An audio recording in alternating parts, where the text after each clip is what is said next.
This is Mastering Your Wealth with David Gagnon, the podcast. I know that we have seen interest rates that fluctuated here and there, and so do rates on annuities when this happens, by the way, because they are not as high as they were last year. So the question is, should you buy an annuity in 2025? Are there other options? How do we figure this out?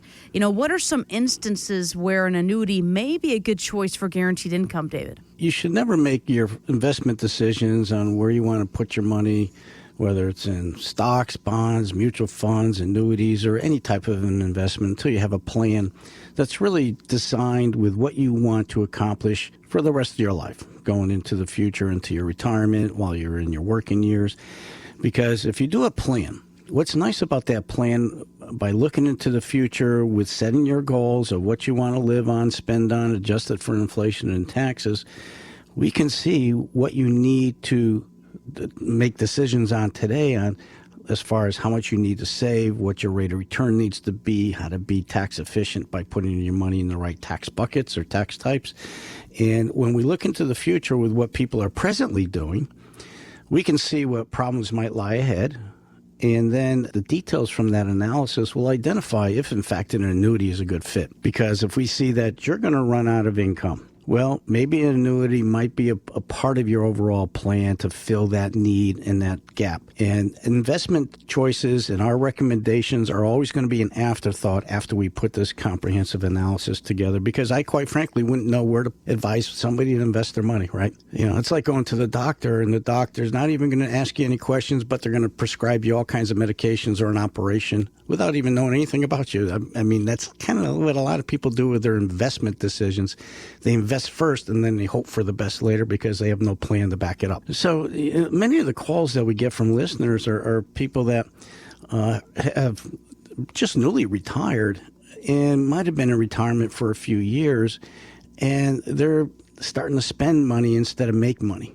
And so what is scary about that situation is when you no longer go to an employer who's going to give you a paycheck every month, now you got to figure out, all right, from your resources, what are your best decisions to optimize all your resources that you have to draw an income from. And what I do find quite a bit are people are not putting together a strategic income plan design, and their investments aren't invested appropriately to create that.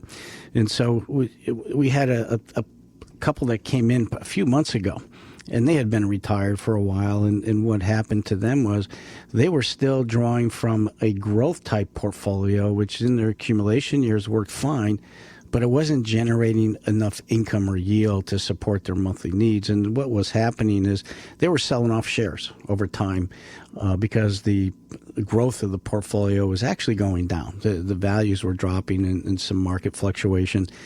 And that's a quick way to derail your retirement if that keeps happening over and over again, because you have to sell off shares. And you're selling shares from your investment plan, and if it's in a down market, you're selling off more shares to pay you that paycheck that you need each month, which means when the market recovers, you don't have as many shares there to recoup what you may have lost or distributed to your bank account. And so you have to find a way, by using the right investment tools and high yield interest paying tools, that allow you to keep your principal intact and have the ability to have some of that money, which won't be needed for income because the yields are so much better in how we design a strategic income plan, to start planning long-term future objectives, whether it's for offsetting inflation, maybe some tax planning, maybe some out-of-pocket health care. So when we worked with this couple a few months back, we restructured their plan design and really put together a personalized strategic income plan that solved the risk problem where they were depleting money. We showed them how to create yield, how to preserve the principal that was creating that yield, and then that left over a good portion of their investment plan to really align with other planning objectives that we were planning for long term. And once you go through this exercise with us, you get a lot of clarity as to what's working, what isn't, and then a lot of education on how we do things differently and how we implement the strategies and the right tools and that create the right benefits and solutions so that your plan has a much higher level of success with a lot more control and flexibility. And now you don't have to do any guesswork on whether you're putting your money in the right places or not, because we validate everything when we're done with the analysis before and after. Yeah, and I think exactly you hit the nail on the head just a few moments ago, putting together a strategic income plan, right? Looking at all the different resources that you can draw income from in retirement and going through this exercise that you talk about. Is this where somebody comes in and goes, hey, I have a plan in place. Can I get another set of eyes? Or I have nothing in place. Help me create an income. Paint out what this exercise is. What should our listeners be calling and saying, hey, David, help me with my income? How can you help them? I always want to have that conversation first, just to kind of get to know what the problems might be that they're struggling with, what is good that's happening with their financial planning or decisions, and then we do a complete comprehensive forecast analysis. Or my paraplanner Frank will put together all your data, look into the future with what you want to happen with your money and see if in fact it can happen. And then now we can identify where the weak links are or the dots that aren't connected correctly with your finances. How do we fix what isn't working so well? And it's a good exercise to go through if you want to reduce your financial anxiety and the guesswork that a lot of people take in trying to figure things out on their own and make costly mistakes. Or maybe their investment advisor or insurance agent aren't the right fit at that point in their life to really do strategic planning because their focus is really just to sell you and manage their investment portfolio or their annuities or life insurance. Because if they're only focused on that, other things are suffering in your blind spot and it's costing you money if you're making poor mistakes on your Social Security claiming. Maybe you have pension decisions you have to make, lack of a tax plan strategy, and lack of a backup healthcare strategy in an estate plan. There's a lot of different areas that you need to make other decisions on that could be costing you money, but you don't make them because nobody's helping you in that area. I ran across an interesting article here from Yahoo Life. It addressed condiments that can make you sick if they are past their expiration dates. Some of these are not going to surprise you, of course. Mayonnaise, right? It contains raw eggs. That obviously bad combination there. Creamy salad dressing can easily spoil once open. And then you have pickles and brine. If you have that, watch out for cloudiness. And it got me thinking, just as much as things, go expired in the refrigerator and whatnot, there's got to be some expired strategies when it comes to a retirement plan. David, can you give me some examples of that? Well, first of all, I can relate to the pickles and brine and getting you sick because a few years back I got a bucket of pickles that were made by the local deli and they were homemade. I love pickles. Well, sure enough, I got food poisoning after I opened that up and it was bad. Yikes. But in your planning areas, you have to look at some things that are kind of cookie cutter pieces of advice that doesn't work out so well for a lot of folks. And one of those areas is the 4% rule. If you look at some of the information that's been out there for a long time, and what that's really referring to is if you are going to retire, if you want to try to make your money last throughout your retirement years, plan on only distributing 4% of the value of your nest egg. Well, that doesn't work out so well if you haven't saved a lot of money, right? And, everybody's 4% amount's going to be different. And what's going to happen is it's going to force you into living the lifestyle spending that could only be at that level of spending. So if you get to retirement and you have $1 million, right? If you can pull off 4% or $40,000 a year, and if you're taking Social Security, if that's more than sufficient to keep you happy with your spending needs and do the things you want in retirement and be able to afford it, that might work out okay. But what if you've only saved maybe $500,000 and now you retire? That 4% is now $20,000 a year. And if you add that to your Social Security, maybe that's not going to cut it, which means you're going to have to take a higher distribution rate or find another way to make your money work harder so you can get more income and minimize the risk of running out. So, that is so cookie cutter. I'm not a fan of any of the cookie cutter things that are out there. We always personalize and do strategic planning, but it's something that people are hearing all the time. Unfortunately, it's going to work out for some and not for others. And you don't want to figure this out when you actually retire and you kind of were relying on that 4% distribution rate, and it's not going to work. A lot of people think they have a specific dollar amount that they can retire on, but one of the things that they forget about is inflation.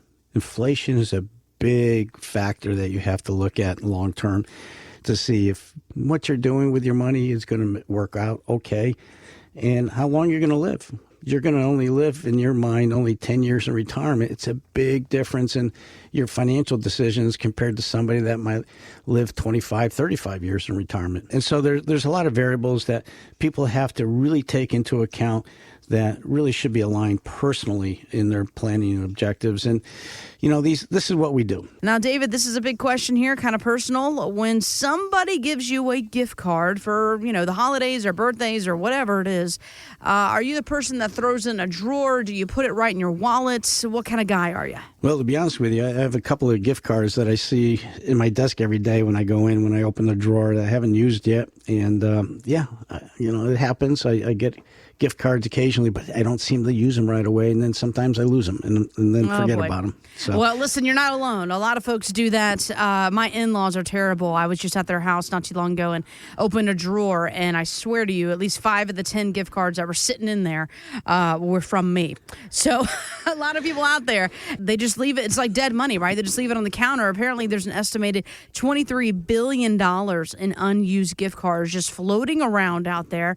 And again, these gift cards, they represent money that's doing nothing. And it got me thinking here about retirement. All right, well, lots of people probably do the same thing when it comes to retirement plan, right? There's got to be a common place that you find dead or maybe even lazy money. Talk to me about that. Yeah, I'll tell you, I see a lot of cash in the bank that people don't need, but everybody's got a sleep factor of having liquidity at their fingertips.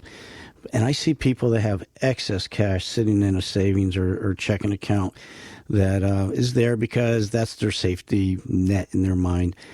But when we do planning, we show them how much that value could be utilized in creating a lot more income. A lot of times people will move that money out of that bank account, but they're earning hardly any interest. Inflation's eating away at that, so you're losing money safely. Inflation's just killing the purchasing power of that money over time. And other things that we do see, people are getting little to no growth over a very long period of time in some of the investments that they might have their money parked in.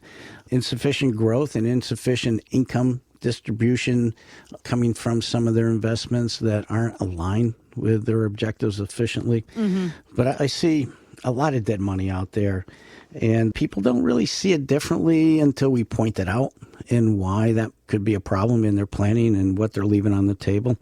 And especially with the excess cash, there are ways that you can dramatically increase that with no risk and the right tools and still have control over your money and have access to it. And we provide these ideas and we show the options when these situations present themselves. But people need to find ways to be very highly efficient in their money and where it's sitting and what options might be available to them that are in their blind spot. And that's usually what it comes down to. People don't even know some of the things that we can offer and provide even exist. Mm-hmm. Because, like I always say, we do a lot of things differently. And these aren't things that you typically will see in a traditional investment firm. But it's something that we see over and over again, dead money. Oh, yeah. I mean, this happens all the time. People, you're moving jobs, you're doing this and that, and you forget the 401k, or you forgot that you converted this account. And, little do you know how big of an impact that can make to your retirement. And one thing you just mentioned, I want to make sure we really focus on here. You talk about how you do things differently here at First Financial Planners. What makes you different? What makes your tools and strategies different from the guy down the street or that big name we've heard about for decades? The first one I want to do is do a complete diagnosis of what you're presently doing and looking into the future with that, because I want to make sure that there are things that we can do that can help you in a better way. We were just talking about dead money. I was just thinking, I was with a client a few years ago that just came in, wasn't a client prior, and he had multiple employers over the years that had pensions. And he had some old statements of some of the pension plans that were from the older employers. And he thought that, they weren't benefits available to him because he didn't, in his mind, didn't work there long enough. Well, we called each of his pension plan, and we had to track down one because it was hard to find. It was like a company he worked over 25, 30 years ago. Well, sure enough, he had pension plan money coming to him, and he had been retired for 3 years and didn't even know that was out there. Just a phone call. put about $6,000 more a year in his pocket, which Nice. was a nice windfall. So, we were just talking about dead money. Those are the areas that you also want to look back in your previous employment and see if there's any old employer plans that you qualified to get a pension from. And that was a nice surprise. And sometimes with Social Security claiming, the laws have changed over the years, and I think it was in 2017. There was a strategy that a lot of people left a lot of money on the table, and we were able to capture some good Social Security benefits for folks before the law changed. And what's important, and I always say this, it's what's in your blind spot that could either hurt you or benefit you. You just need to know those options are out there to protect you or put you in a better financial position.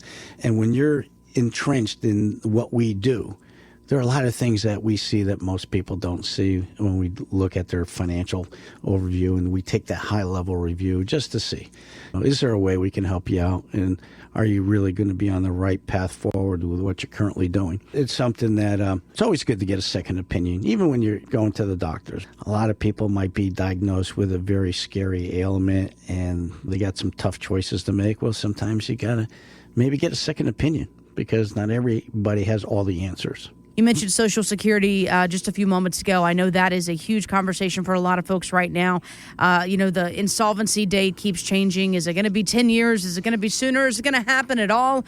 Well, you told us that the longer you wait to claim Social Security benefits, the bigger the monthly check will be. And at age 70, you're getting the absolute max. But are there signs that tell us, wait a minute, you can postpone taking benefits until after that age without compromising a retirement budget? I know there's over 500 different claiming strategies when it comes to Social Security here. So how do you work with clients, David, to figure out which is the best option for them? Well, we do a pretty thorough and in-depth Social Security claiming analysis. And if you're a couple, that report's going to be done with both spouses. If you're single, divorced, widow, we do them based on dynamics you're dealing with in your world. But the thing is, that should be a decision that you know today before you retire, and many years before you retire, because if you understand when it makes sense for you to turn on your Social Security and what those benefits will likely be, then you build your retirement plan around that. And a lot of times when people retire, they look at their Social Security as trying to replace their paycheck. And for most, it's not going to be all their paycheck, but that is a source that they refer to first. And unfortunately, they don't evaluate and do the analysis to see if that's a good decision. Because if your full retirement age is 67 and you want to claim at 62, you have a permanent haircut or discount on your full retirement benefit of 30% if you started at age 62. But if you delay it from 67 to 70, you get what's called a delayed retirement credit, guaranteed increase of 8% per year. Now, that's a very important decision, especially if you're a married couple, because when you're looking at long-range income planning for a couple, you want to make sure that in the event a spouse dies, the survivor is going to maximize their Social Security benefit resource. And what's going to happen is the survivor will get one Social Security benefit, which will be the higher of the two. So when we talk about strategic income planning, we're looking at all these decisions and optimizing all these decisions, whether it's your Social Security claiming, your pension maximization, your tax planning in retirement, because a lot of people are overpaying their taxes in retirement, unfortunately, because they didn't have a plan or a strategy that was designed years before they retired to be in that position. So Social Security and Social Security just went through some changes. And so if you were a retired employee that receives a pension from a state, with the current change, there's going to be some windfall benefits to those people collecting pensions from the state or federal government, which were impacted by what's called the government pension offset. That was part of the old law, or the windfall elimination provision. There's going to be some nice benefits for some folks out there that they didn't even know just changed. And so it just started this year, and it's retroactive for the benefit reimbursements going all the way back to January 2024.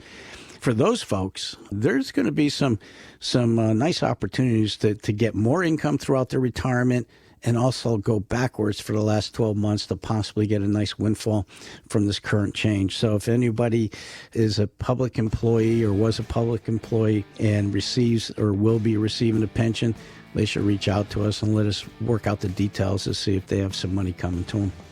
So if you're a federal employee or a state employee that's going to be entitled to a state pension or a federal pension, just give us a call to see if you have some benefits coming to you from the recent law change in Social Security. For more details or to sit down with David for your complimentary financial GPS, visit masteringyourwealthradio.com. Investment advisory services offered through Brookstone Wealth Advisors, LLC, BWA, a registered investment advisor and an affiliate of Brookstone Capital Management, LLC. BWA and First Financial Planners are independent of each other. Insurance products and services are not offered through BWA, but are offered and sold through individually licensed and appointed agents. Information provided is not intended as tax or legal advice and should not be relied on as such. You are encouraged to seek tax or legal advice from an independent professional. Any comments regarding safe and secure products and guaranteed income streams refer only to fixed insurance products. They do not refer in any way to securities or investment advisory products. Fixed insurance and annuity product guarantees are subject to the claims-paying ability of the issuing company and are not offered by Brookstone. David Gagnon and First Financial Planners are not affiliated with nor endorsed by the Social Security Administration or any other government agency. Registered investment advisors and investment advisor representatives act as fiduciaries for all of our investment management clients. We have an obligation to act in the best interests of our clients and to make full disclosure of any conflicts of interest. Please refer to our firm brochure of the ADV 2A Item 4 for additional information.